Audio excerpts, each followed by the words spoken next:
All right, so share the screen. So yesterday, what we were talking about is this idea of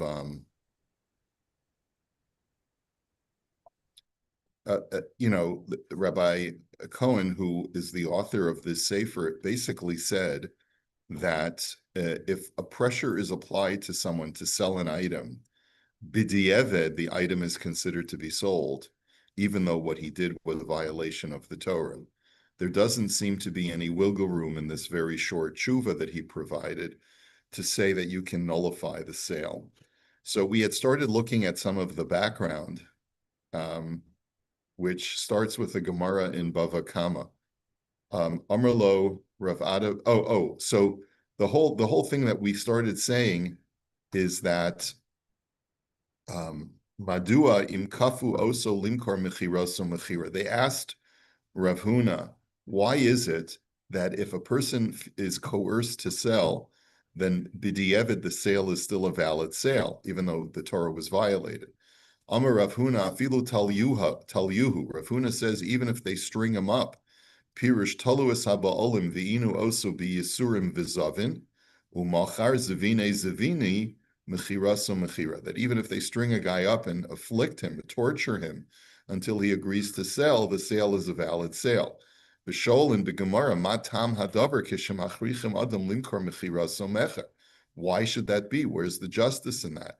So Meshiva HaGemara called the Mazbin Inish Ilav Da'anis Lo Hava Mazbin.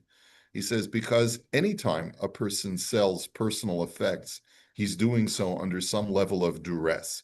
Because Ilav Da'anis Lo Hava Mazbin. Because if it weren't for the fact that he was under duress, he would not sell his personal items.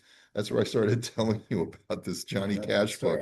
Yeah. Okay. So I was just saying that I'm thinking about downsizing, Mark, because I got to make Aliyah in less than 2 years. So I got to think about what stuff do I want to sell. So I was talking about this book that was autographed by Johnny Cash to my dad, and that I have no use for because it's a book about Jesus.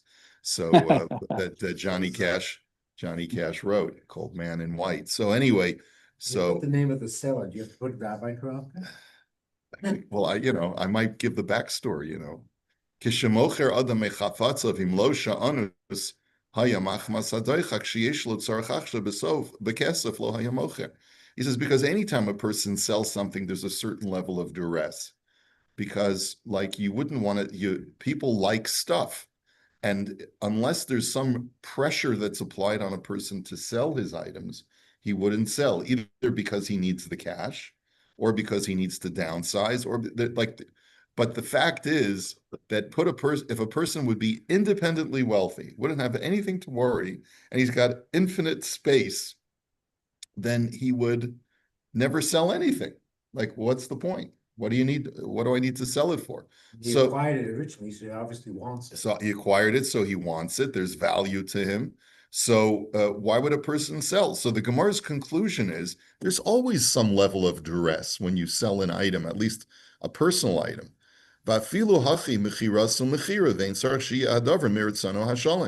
And nonetheless, we conclude that, yeah, your sale is a valid sale. Even though you don't really want to sell it, you got to sell it because you got to pay off, your kid's tuition or whatever it is.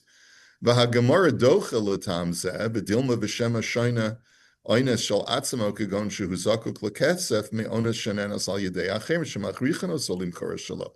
But the Gemara says, but maybe, there's a difference between self-imposed duress and external duress, meaning that, it's one thing to say that a person feels his own personal pressure that he's got to sell off his items to support his family, versus an externally imposed duress, which is like a couple of guys grab him in the alley and say, sell us your watch or we're gonna, yeah, or your money, or your wife. Yeah, she wants to sell something. Oh, yeah, your wife. Yeah. Shalom bias duress. Yeah, shalom bias duress. Yeah, that's probably still called internal, even though, yeah. But Rabbi, in other words, what? I was going to say, even in secular law, even if there's that requisite degree of duress, external duress, where you're really, you get the guys are putting the pressure on you, the contract of sale is what they call not void, it's voidable, It's which means voidable. that voidable, which means that it's almost like it's there, it's still enforceable, but the person who has been subjected to the duress or misrepresentation or undue influence, all these bad things, has an election to make. So if they elect to void the contract, then it's voidable by that election. If they choose to say, you know what, I got pressured into it, but I'm going to stay in the contract, my choice, then there's an irrevocable election that they have now affirmed the contract and now they're stuck with it. But it's their choice, to void it or not. Okay. Okay. So anyway, he says, "Umaskanas hagemara aliba de Rav Huna svarahu agav onse gomaru makne machmas onso hamocher gomer bedaitu makne kinyan gomer." So the Gemara says basically, even though you can't use that argument in all cases, that there's always duress, but nonetheless, we assume that once a person is pressured into selling something, he has in mind that it should be sold. And so I guess maybe Marv, your argument of voidable is that he would have to argue that he was so pressured and he so much didn't want to that he didn't have in mind that it should be a valid sale. He would have Okay. to be able to reach that bar. So upire sharash sham tuluya v'zavin misha tolu oso lo yisurim ad shemachar v'kibel hadamim v'omer rotza ani zvini mechiraso mechira v'eni yachol lav. Sarbo. Ela Rav Huna misvardi day ka'amar demitoch yisurim gomar beliba umakni hol v'ikatarti yisurin umatan most lo mafsid midi ad kan lushona. The Rashbam explains that since the guy was made whole financially, even though the transaction was undesirable to him, but nonetheless, since he gets he gets the market value of what he was supposed to be getting, then you say that we assume that he is I guess, resigned to the sale going through. And therefore, he does have in mind to relinquish ownership at the time when he releases it. Now, of course, based on that interpretation, let's say a guy is pressured into selling something that he doesn't want to sell and sells it at a price that he doesn't want to sell it at. That would be different. You would have to be able to demonstrate the seller was only willing to give me X and I wanted X plus Y. And they put so much pressure on me that I had to give it away for such a low price. They lowballed me, and it was the pressure that made me sell it. That would have to be part of the argument that you would have to make. Anyway, he then brings the opinion of the Rambam. The Rambam writes, "Kol hachomed beso v'kelev shel chavero kol davar she'efshelo sheyikneu mimenu," that if a person covets, he desires to acquire something that belongs to his friend. Let's say his friend's house. There are certain houses that, they have this unbelievable view, or a certain house that has unbelievable architecture and like there's nothing else like it out there. So I covet my friend's house or his car. He's got like this unbelievable Ferrari that and I can't find it anywhere else. So I put pressure on the guy. V'hichbid alav bereim, and I bring my friends to pressure him. V'hiftzirbo ad shalakcho mimenu, and finally he relents and he sells it. Afal pi shanasan lo damim rabim, even though you gave him full price, like a lot of money for what you're purchasing. Hareza oiver below sasa shenemer lo sachma. You're still in violation of a negative commandment of the Torah of thou shalt not covet. The ein lokin alavzeh. You don't get malchus for that violation, mipnei she'ein bo ma'isa, because at the end of the day, your action is not the offense. It was in other words, the act of persuasion that you've placed on the guy is just it's just verbal, right? You haven't done anything to him. Ve'ein lokin alavzeh mipnei she'ein bo ma'isa ve'ein over belavzeh chikach hachefetz shechamav. But he says and therefore you don't get malchus, and you're not in violation until you actually purchase it. Meaning like we learned yesterday, there are some opinions that say lo sis aveh is a separate prohibition, that even if I just have lust in my heart, I'm in violation of lo tit aveh. But lo tachmod, one of the 10 commandments, I'm not in violation until I actually take action, which is to actually purchase the item that I pressured him to sell to me. Uvahalacha yud kasav kol hamit aveh beito o ishto v'kelev shel chavero v'chol kayotze ben mishar dvarim she'efshar lo liknosen mimenu.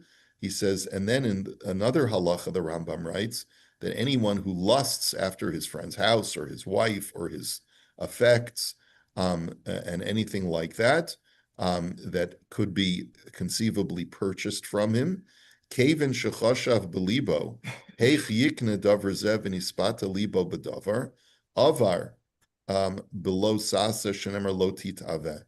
So the Rambam is of the opinion that it's a separate mitzvah lo sase, just the thought in your heart of thinking about how can I get this from my friend. Okay, ve'ein taiva ela b'leiv bilvad. That could be over something if it's in you're not actually doing something. Very easily, very You gotta easily. put on to You get have this. malevolent thoughts, you can, the Torah says velo sasuru acharei levavchem. Porn is also only in the mind, but that's also prohibited by the Torah. Idolatry too. Idolatry is it's thought that accompanies action. Oh, it needs an action. It needs an action, I believe, in order to be in violation. Thinking about Jimmy Carter. Where Was it you Jimmy drawing- Carter? Yeah, it was Jimmy Carter. Yeah, very good, Paul. What happened to Jimmy Carter? Jimmy Carter? Well, he made headlines when he Good said magazine. he was once asked if he ever committed adultery, and he said, "I've committed adultery of the heart."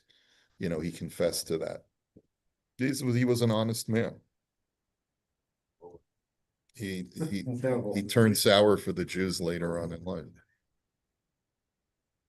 I Anyway, just find that a little difficult to say something is in your heart or in your thoughts, because the mind runs rampant. the mind does run You would be in rampant. serious trouble if you're being over on everything as opposed to acting on it, which is the understanding. Right. But that's why you can honestly say when you stand before God, you can say, Kichote uposhea ani, I'm a sinner.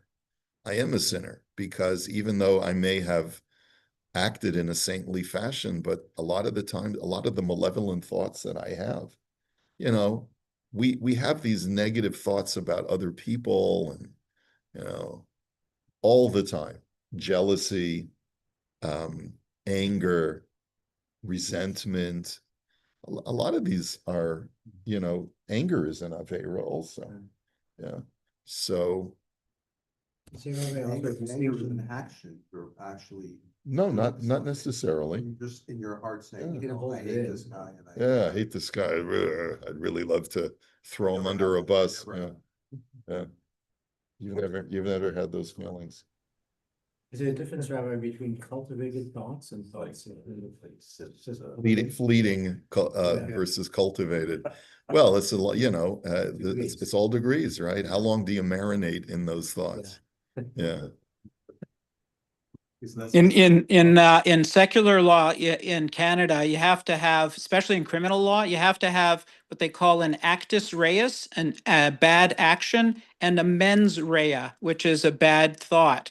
The two have to combine to Right. produce the action. Yeah. But this is a perfect example of where secular law ends and religious law begins, right?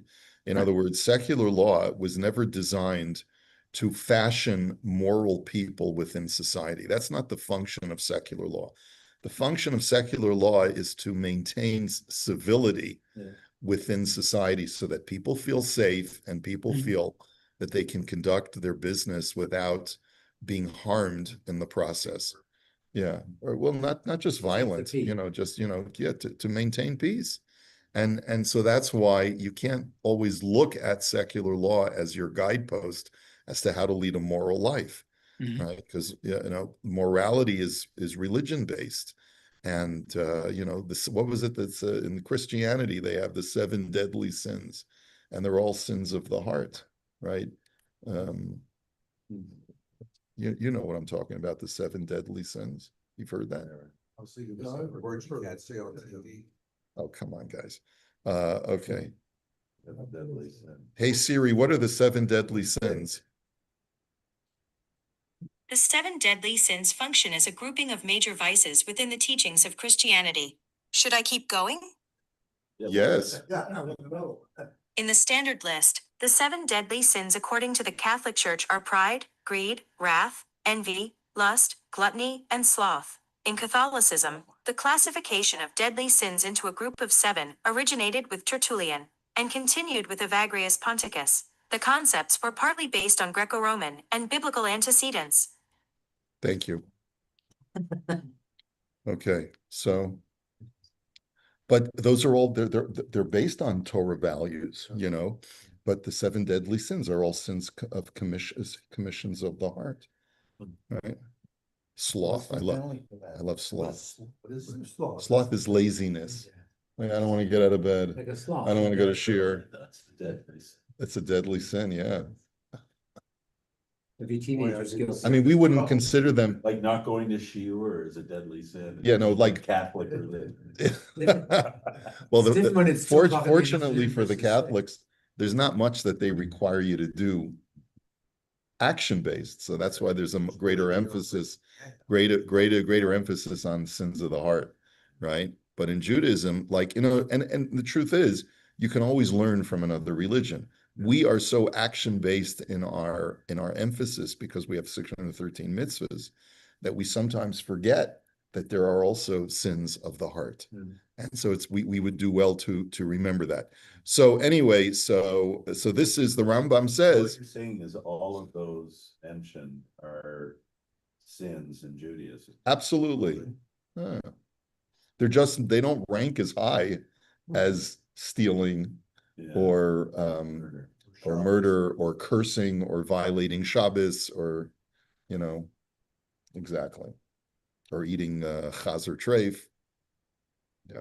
Oh, because we know we have the Hara, and so that pushes those things, and yet we resist, if we resist acting upon those things, and somehow we've conquered what our desires are telling us to do. Yeah, but also remember, what does it say at the end of this week's Parsha?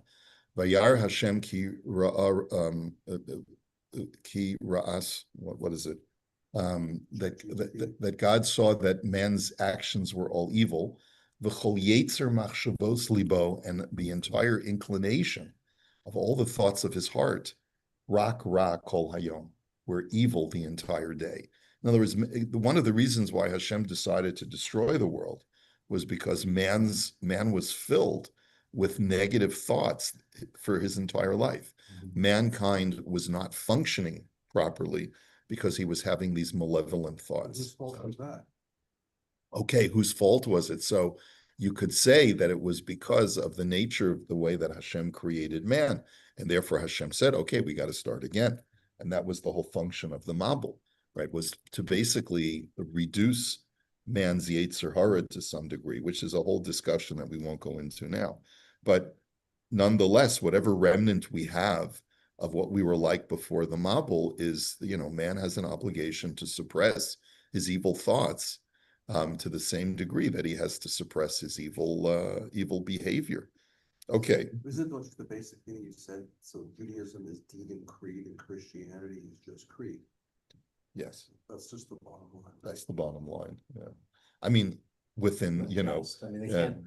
They don't. in believe in Yahshua, Christianity, you're not allowed to steal. You're not allowed, you know. If you do and you believe in Yahshua, you're saved. You don't hear the Michael. You're good to go. Well, I mean, it's still a sin that for steal, but you can find redemption through Yahshua. their tshuva process is very different from ours. Yeah. Rabbi, also, what about in Pirkei Avos? It seems that they picked on 3, Kina, Taiva, and Kavod. Kina, Taiva, and Kavo. Those are 3 out of the 7 deadly Yeah. sins of tortellini or whatever his name was. Yeah, right. Tortellini isn't that a pasta? That's how I was Yeah, gonna yeah. Like how tomato sauce. What was the name of the guy? Hey Siri, what's the name of the guy who developed the 7 deadly sins? Okay, I found this on the web for what's the name of the guy who developed the 7 deadly sins. Check it out. You have to read it yourself. Why doesn't Jesus say it? Tertullian, not Little Indies out. Tertullian. So who was Tertullian? He lived in the second and third centuries. He was a prolific early Christian author from Carthage in the Roman province of Africa. Okay. Anyway, let us go on. So according to the Rambam, you can violate just with lusting in your heart. Okay. So all right. There's a progression. Lusting of the heart leads a person towards chimud. And what is chimud? Is acting on that desire, which is to apply pressure to someone to relinquish something that he really doesn't want to sell. And that will eventually lead to thievery, because you become addicted to acquiring other people's things that you desire until eventually you start stealing.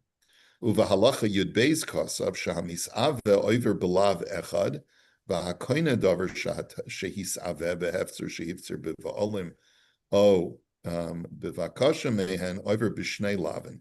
And the Rambam writes that if you just covet in your heart, you violate one negative commandment. If you actually act on it by pressuring a guy, you violate two commandments.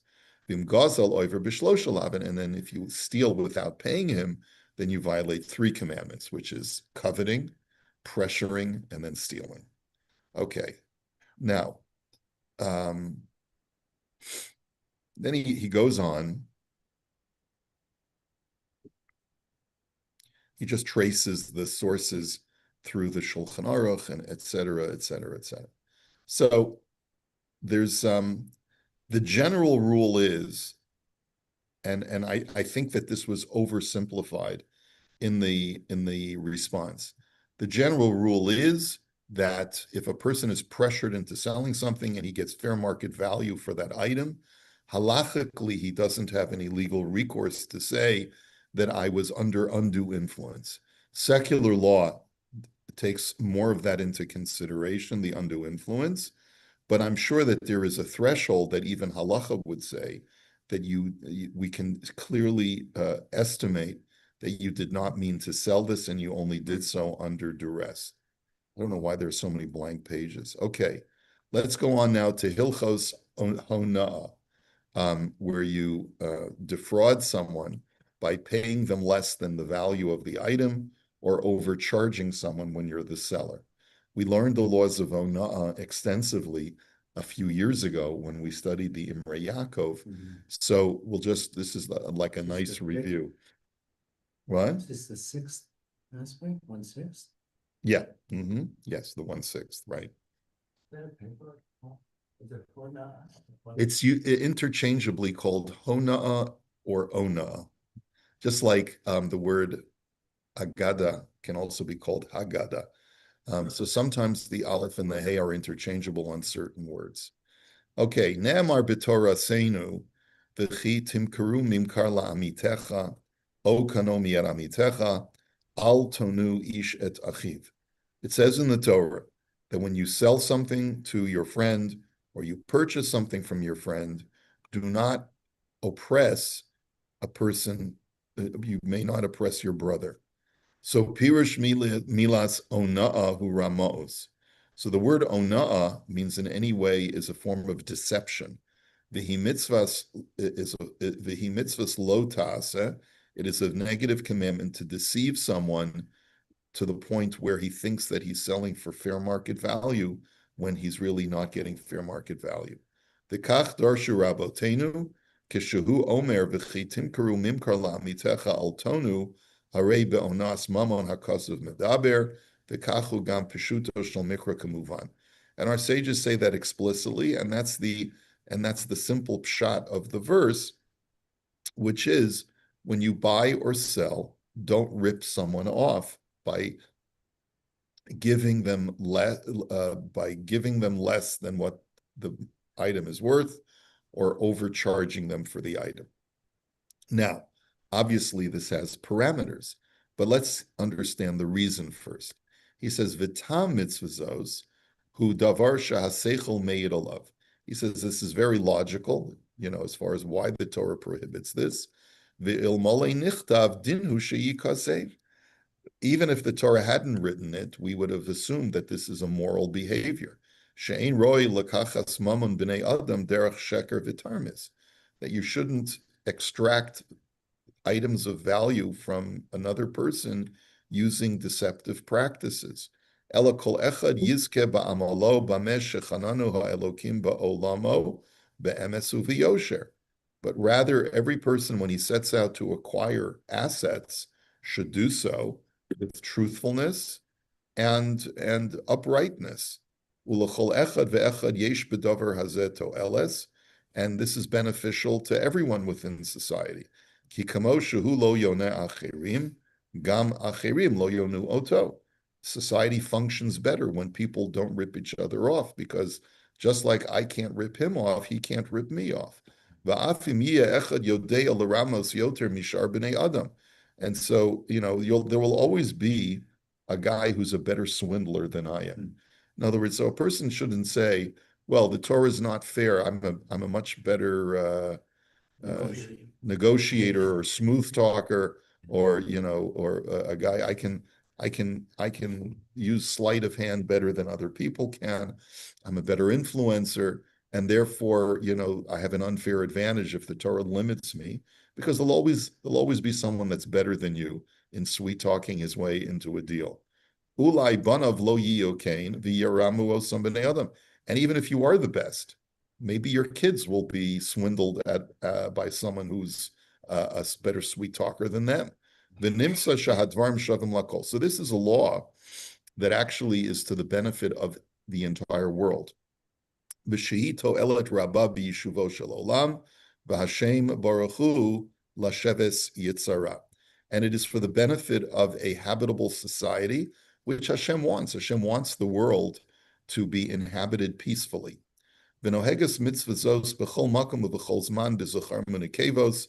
This mitzvah is equal to males and females at all times and all places. V'hover al zeh ve'ina es chavero over alav. If you do end up ripping someone off, you're in violation of this commandment. Okay, so that's the basic idea. So Hilchos Hona'ah, so just to go through the laws of Hona'ah and how they apply, he says, Hama'ana es chavero b'masa umatan, that if you do so in the course of transactions, af sha'over below sase yesh omrim she'eno lokam mipnei shenitan lehe shavon. So whenever you overcharge someone or underpay someone, even though you're in violation of the Torah, some say that you don't get malchus because anytime you can correct something through money, you don't get physical punishment. So you don't get malchus. So for example, when you steal, you don't get malchus for stealing, because the Torah says instead, return what you stole. Similarly, there are some who opine that if you ripped someone off, just return the money, there's no malchus. And that's that's how you rectify. As long as you, but others disagree, and they say that you do get malchus for ona.